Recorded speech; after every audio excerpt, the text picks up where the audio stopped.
Adopt करती है, legal वो जगह लीगल है, वो कहीं गवर्नमेंट की जगह तो नहीं है। अगर वो प्राइवेट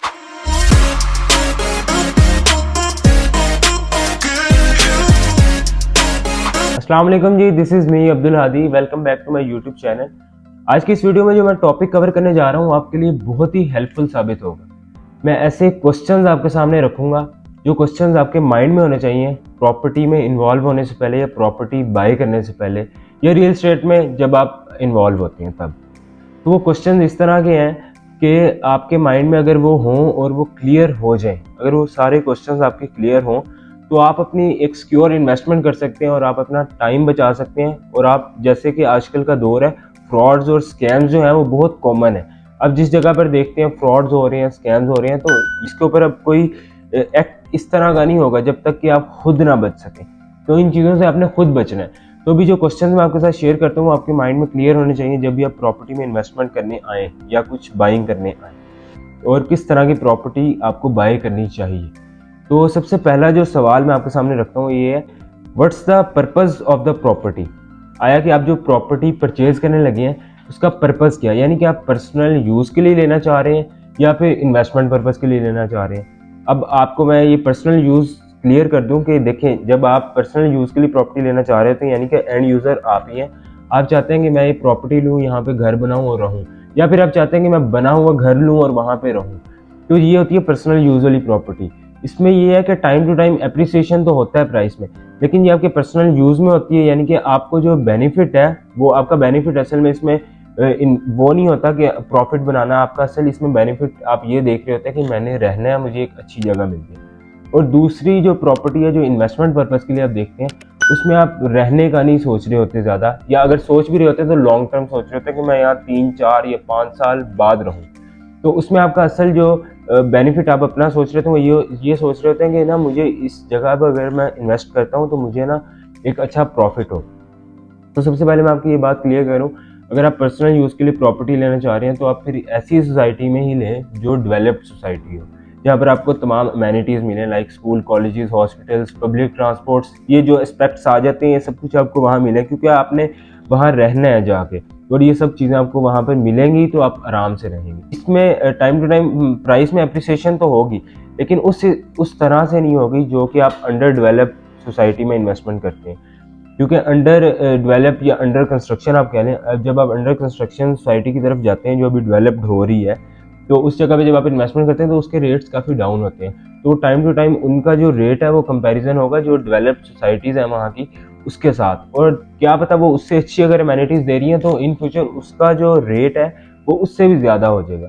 तो ये फ़र्क है ऐसी प्रॉपर्टीज़ में जो डेवलप्ड है और जो अंडर डेवलपमेंट है। अगर आप प्रॉपर्टी लेना चाह रहे हैं पर्सनल यूज़ के लिए तो आप ऐसी सोसाइटी की तरफ ही मूव करें जहाँ पर कंस्ट्रक्शन हुई हुई है, जहाँ पर आपको अमेनिटीज़ मिल रही हैं। अगर आप प्रॉफिटेबल इन्वेस्टमेंट देखना चाह रहे हैं कि मेरी जो इन्वेस्टमेंट है वो बहुत ही प्रॉफिट हो, मुझे उसमें सिर्फ मैं यानी कि समझ लें कि मुझे ये बेनिफिट होना चाहिए कि मुझे वहाँ से प्रॉफिट हो, मैं वहाँ पर रहना नहीं चाहता, तो आप ऐसी अंडर कंस्ट्रक्शन सोसाइटी या अंडर कंस्ट्रक्शन प्रोजेक्ट में इन्वेस्ट करें, क्योंकि वहाँ पर आपको एक तो कम पैसे इन्वेस्ट करने पड़ेंगे, और जब वो डिलीवर करेंगे तो आपको एक अच्छा बेनिफिट, अच्छा प्रॉफिट वहाँ पर नज़र आएगा। अब इसमें फैक्टर्स ये आते हैं कि हमें किस तरह के अंडर कंस्ट्रक्शन तो बहुत से प्रोजेक्ट हैं या फिर डेवलप्ड भी बहुत से प्रोजेक्ट हैं। अब उसमें हम देखते हैं कि उसका डेवलपर कौन है, ऑथेंटिकेशन चेक करते हैं कि सोसाइटी कितनी ऑथेंटिक है। अब ये चीज़ें इस टॉपिक से हटके हैं। इसके ऊपर वैसे मैंने एक वीडियो बनाई भी थी, मेरे शॉर्ट्स हैं यूट्यूब पे, इंस्टाग्राम पे, इसके ऊपर मैंने बातें की हुई हैं, तो आप वो भी देख सकते हैं। नहीं तो मुझे अब टाइम मिला क्योंकि ये वीडियो काफ़ी लंबी हो जाएगी इन क्वेश्चन को कवर करते हुए।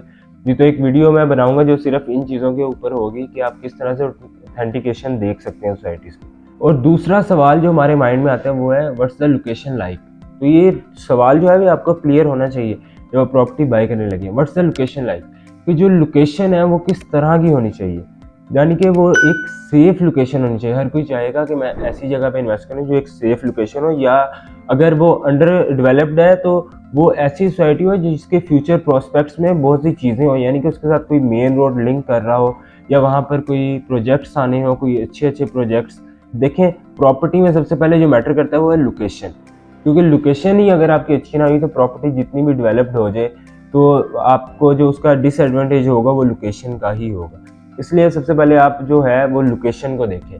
आप लोकेशन को देखते हुए इन्वेस्टमेंट करें। हाँ, अगर आप अंडर कंस्ट्रक्शन में करें तो आप ये देख लें तो उसकी फ्यूचर प्रोस्पेक्ट्स में ये चीज़ें होनी चाहिए कि वो एक अच्छी लोकेशन, यानी कि अच्छी लोकेशन। अब इस तरह एक तो है ना शहर के मेन में, एक शहर के साइड पे है, लेकिन वो एक, जैसे आपको मैं एग्जांपल देता हूँ डीएचए की। अब डीएचए भावलपुर की एग्जांपल दे देता हूँ। डीएचए भावलपुर में शहर से बाहर बना है, ठीक है, यानी कि अब तो शहर के वहां तक शहर पहुंच गया, लेकिन शहर से बाहर बने, लेकिन उसकी अपनी एमेनिटीज इतनी है कि आपको शहर की ज़रूरत ही ख़त्म हो जाती है, क्योंकि आपको तमाम जो ज़रूरियात है वो आपको डीएचए के अंदर मिल रही है। तो इस तरह की जो डेवलप्ड सोसाइटी है वो अपनी लोकेशन खुद बना लेती है, और उसका ये भी है कि वो आपको मेन रोड से कनेक्ट करती है, और आगे इन फ्यूचर उसको मोटरवे का अप्रोच रोड भी लगेगा, और नेशनल हाईवे वैसे ही उसके साथ है। तो इस तरह के आपको लोकेशन आप देखते हैं सोसाइटीज़ की या किसी प्रोजेक्ट की, इस तरह से आप लोकेशन देखते हैं। अब तीसरा सवाल माइंड में आता है, what's the condition of the property.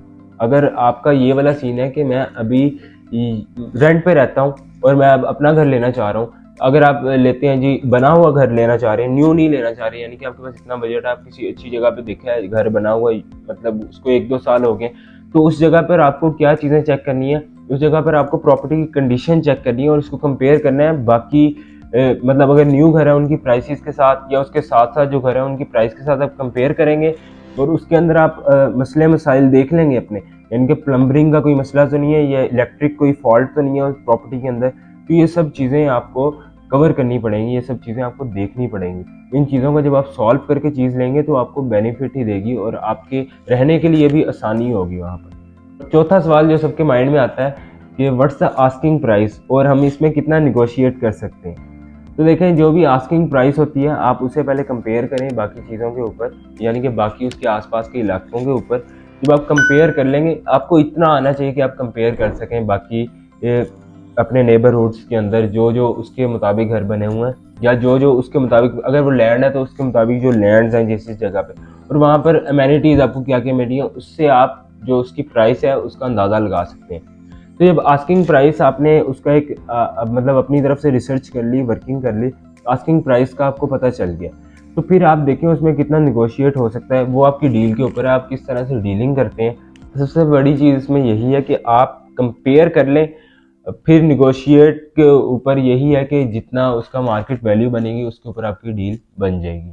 और पांचवा जो पॉइंट जो सबसे इम्पोर्टेंट है, are there any legal issues, यानी कि वहाँ पर कोई इशू तो नहीं है, लीगली वो जगह अडॉप्ट करती है, लीगल वो जगह लीगल है, वो कहीं गवर्नमेंट की जगह तो नहीं है। अगर वो प्राइवेट सोसाइटी ने किसी ने काटी भी है जगह तो वहाँ पर रजिस्ट्री इंतकाल है। जैसे डीएचए के अंदर हम जाते हैं तो डीएचए का एक लॉ है कि आप 3 साइड गैलरी आपको रखनी पड़ती है, तो इस तरह के आपको लॉज भी देखने हैं, क्योंकि वहाँ पर कोई एक्स्ट्रा कोई लॉ तो नहीं है इस तरह का कि उस प्रॉपर्टी की प्राइस जो है वो उससे कंपेयर ही ना कर रही हो, कि उनके लॉज इस तरह के हों कि जहाँ पर आपको फ़ायदा ही ना हो प्रॉपर्टी लेने का। और वहाँ पर ये देखेंगे, वहाँ पर फिर चीज़ें आ जाती हैं बाकी इलेक्ट्रिसिटी, गैस और ये चीज़ें भी आप देखते हैं, ये इश्यूज तो नहीं हुई चल रहे, और लैंड का कोई इशू तो नहीं चल रहा, किसी के साथ कोई क्लैशेस तो नहीं चल रहे, आपको वो लैंड क्लियर करके दें। तो ये होते हैं लीगल इश्यूज। तो ये सवाल थे जो मैंने आपके साथ कवर किए हैं, और यही सवाल आपके कवर होने ज़रूरी हैं जब भी आप प्रॉपर्टी बाई की तरफ जाते हैं, क्योंकि अगर आप ये सवाल कवर करते हैं, इन सवालों का आप माइंड में रखते हैं और ये सवाल आप जाके पूछते हैं और रिसर्च के साथ साथ प्रॉपर्टी देखते हैं,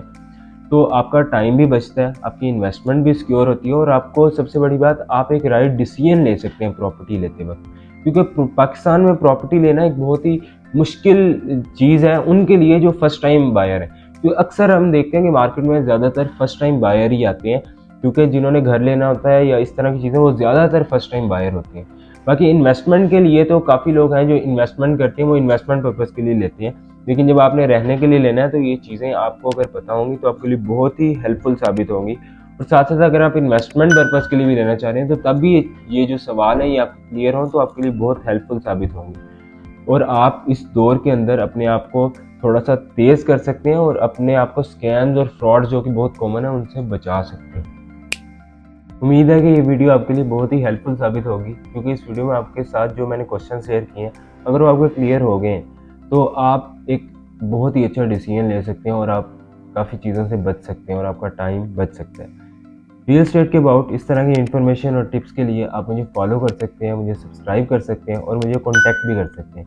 और अगर आप मेरा ऑफिस विजिट करना चाहते हैं तो वो मौजूद है यजमान रोड, जिसे एयरपोर्ट रोड भी कहते हैं, ऑपोजिट टू होंडा शोरूम, सीरत बिल्डर्स, बहावलपुर। और चैनल को सब्सक्राइब करना ना भूलिएगा। ये इतनी यूज़फुल वीडियो है कि आप अपने दोस्तों के साथ भी शेयर करें ताकि वो भी इस तरह की अगर फ्रॉडलेंट एक्टिविटी में इन्वॉल्व होने लगे तो इससे बच सकें। तो मिलते हैं नेक्स्ट वीडियो में, तब तक के लिए अल्लाह हाफिज़।